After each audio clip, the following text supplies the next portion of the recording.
Hi guys, well I just wanted to give you a little feedback on the last several days that we've had here in Prague and in the environs around Prague, where we held the Alchemy of Prague 2025 and the Advanced Energy Systems of Prague 2025.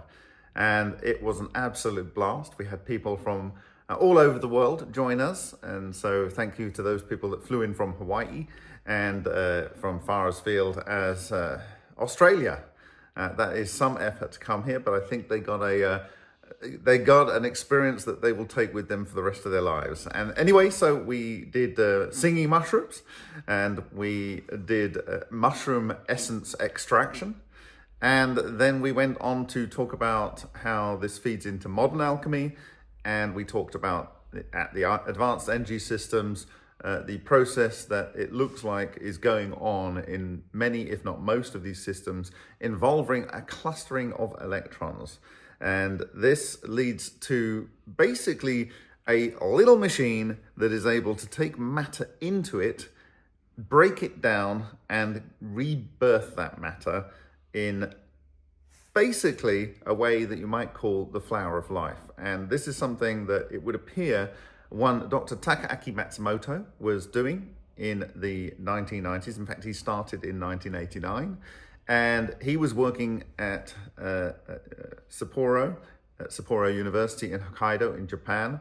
And we had the pleasure of hosting his daughter and one of his grandsons, who came to witness one of the experiments that the participants in the conference could see firsthand, an attempted replication. So this work was done by Dr. Matsumoto in a 1996-1997 period, and we replicated that just a few days ago, and we found essentially the same observations that he did. These were hollow balls. In this case, it was using a lead wire.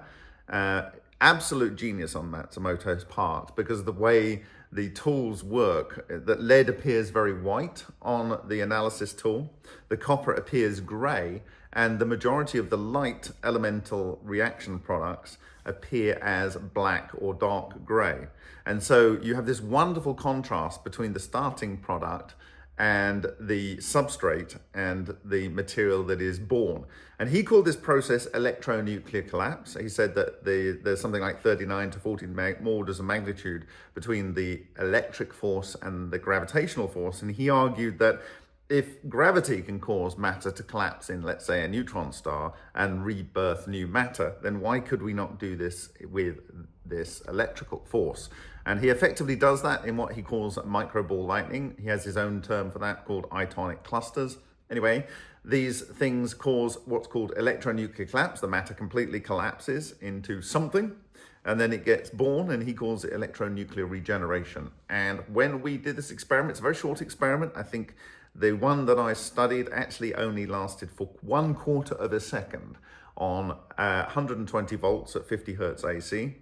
And it crushes that material in that lead, and the water and the potassium that is in the electrolyte, and it comes out as a range of elements. Now, he observed, we only had short time to look at the reaction products that were coming out of these balls. So specifically, you get this sphere forming, and there's a little hole on one side, and out of that, it spews the born new matter.